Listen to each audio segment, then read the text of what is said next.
সামনেই রামনবমী আর রামনবমীতে অস্ত্র মিছিলের ডাক বিজেপি নেতার। নদিয়ার শান্তিপুরে অস্ত্র মিছিলের ডাক, বিজেপি নেতার বক্তব্যে রাজনৈতিক তরজা।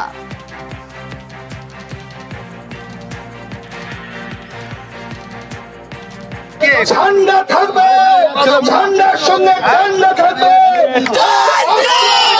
ফুলিয়াতে অস্ত্র মিছিল করবে, অস্ত্র মানে রিভলভার নয়, বোম নয়। দেবদেবীদের হাতে যে ত্রিশূল থাকে, খাড়া থাকে, তাই নিয়ে মিছিল হবে তো। যদি আমাদের আজকের এই ঘটনার জন্য কেস দেওয়া হয়, তাহলে 6 এপ্রিল মিছিল শেষে সেই মিছিল যাবে শান্তিপুর থানায়, ফুলিয়া পুলিশ ফাঁড়িতে যাবে তো। যেটা চাইছেটা কি পশ্চিমবঙ্গটাকে করতে, প্রকৃত সনাতন ধর্ম এই শিক্ষা দেয় না।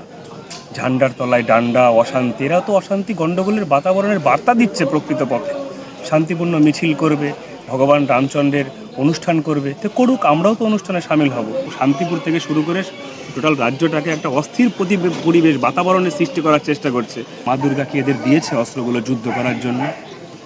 এসব ধর্মের নামে নোংরামি করে রাজনৈতিক বাতাবরণে ফায়দা তোলার চেষ্টা চলছে। প্রশাসনের মতো ব্যবস্থা নেবে। আমরা মানুষকে সঙ্গে নিয়ে আমরা শান্তিপূর্ণভাবে অনুষ্ঠান উদযাপন। যারা কার্যকর্তা আছে, হিন্দু সংগঠনের যারা কার্যকর্তা আছে, তাদের নামে কেস দেয়। 6 এপ্রিল সশস্ত্র মিছিল হিন্দুরা করবে এবং সেই মিছিল থানা ঘেরাও করবে। ঈদ রামনবমীতে সতর্ক রাজ্য পুলিশ। কোন প্ররোচনায় পা না দেওয়ার পরামর্শ, উস্কানিতে করা ব্যবস্থার হুঁশিয়ারি বার্তা এডিজি আইন শৃঙ্খলা জাবেদ শামীমের। Next 10 days is very important আমাদের রিলিজিয়াস ক্যালেন্ডারে। আমরা সেই হিসেবে অ্যাডভাইজারি আমরা যত ইউনিটস আছেন, পুলিশ ইউনিট, সবাইকেই আমরা দিচ্ছি যাতে সচেতন থাকেন, যেন অ্যালার্ট থাকেন, যেন কোনো রকম ইন্ডিভিজুয়াল বা কোনো মিসক্রিয়েন্ট বা মিসচিফ মঙ্গার যেমন কোনো প্রকারে উৎসব যে সেলিব্রেশন আছে তাতে কোনো রকম গন্ডগোল না পাকাতে পারে, কোনো রকম কমিউনাল ডিসকর্ড না আনতে পারে।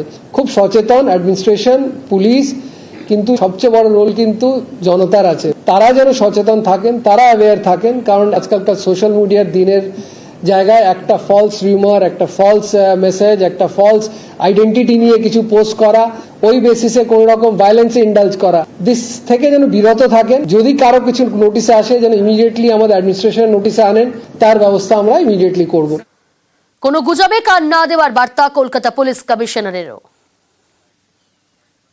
We ensure that general participants যারা রামনবমীতে যাবেন ওদের কোনো রকম কোনো অসুবিধা না হয়। নিশ্চয়ই যারা অশান্তি ছড়ানোর চেষ্টা করবেন ওদের এগেনস্ট লফুল স্ট্রংগেস্ট অ্যাকশন নেওয়া হবে। সবারই কাছে আবেদন থাকবে, কোনো রিউমার্সে কেউ পা দেবে না।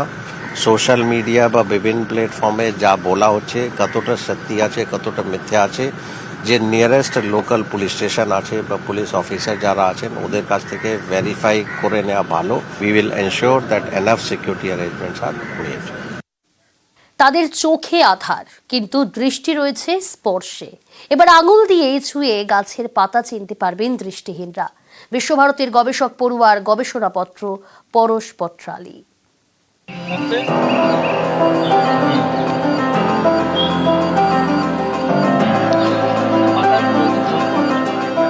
দেখার ক্ষমতা না থাকলেও দেখতে পাবেন। আঙুল দিয়ে ছুঁয়েই মনের মধ্যে আঁকা যাবে ছবি, চেনা যাবে গাছ। হ্যাঁ, যে এইরকম শেপের হতে পারে, সেক্ষেত্রে এটা আমাদের জানা হলো যে পারে। তো গাছের পাতা ছুঁয়ে গাছ সম্পর্কে জানার উপায়। বিশ্বভারতীর লাইব্রেরিতে রাখা পরশ পত্রালী। বিশ্বভারতীর গবেষক সৌমিত্র হালদার, তাঁরই গবেষণাপত্র পরশ পত্রালী। পরশ পত্রালী ছুঁয়ে চেনা যাবে গাছ। এতে রয়েছে বিভিন্ন গাছের শুকনো পাতা, নিচেই ব্রেইল পদ্ধতিতে গাছ সম্পর্কে লেখা। এই লেখা আঙুল দিয়ে পড়ে গাছ সম্পর্কে জানা যাবে। প্রথম 20 থেকে 25টা পাতা নিয়ে প্রথম শুরু হয়েছিল। এটা আরও পরবর্তীকালে আরও অনেকগুলো বাড়ানো হয়েছে। কিটটা আছে পরশ পত্রালী, তাদের একটা সেম জায়গাতেই সমস্তটুকু, যাতে যারা ভিজুয়াল ইম্পেয়ার্ড সেখান থেকে তারা শিখতে পারে বা তারা জানতে পারে আর কি। চোখ সঙ্গ দেয়নি, পাশে বিশ্বভারতীর গবেষক পড়ুয়া সৌমিত্র হালদার এবং তার পরশ পত্রালী।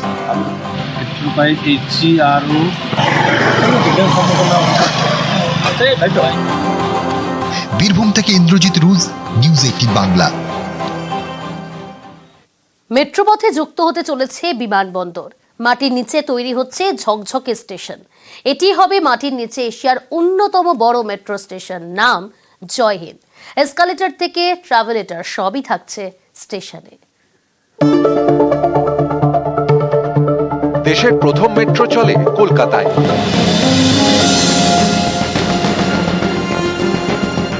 সেই মেট্রো সম্প্রসারণের কাজ চলছে। শীঘ্রই মেট্রো পথে যুক্ত হতে চলেছে কলকাতা বিমানবন্দর। জোর কদমে স্টেশন তৈরির কাজ চলছে।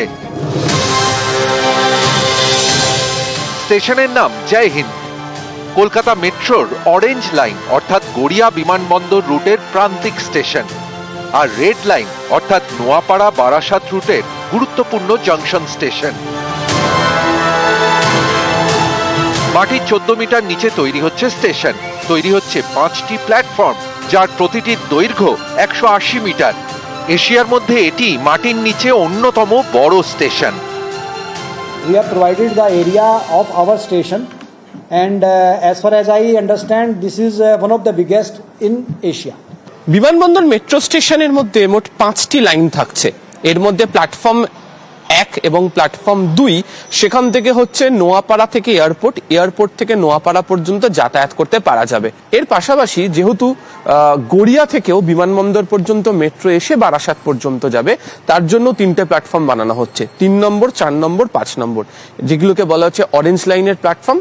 3, 4 এবং 5 নম্বর প্ল্যাটফর্মের কাজ অবশ্য চলছে, তবে ইয়েলো লাইন ব্যবহার করার জন্য 1 এবং 2 নম্বর প্ল্যাটফর্মের কাজ কার্যত শেষের পথেই। বিমানবন্দর এলাকায় মেট্রো স্টেশন, সুবিধাও থাকবে বিমানবন্দরের মতোই। সেই মতোই এগোচ্ছে মেট্রো কর্তৃপক্ষ।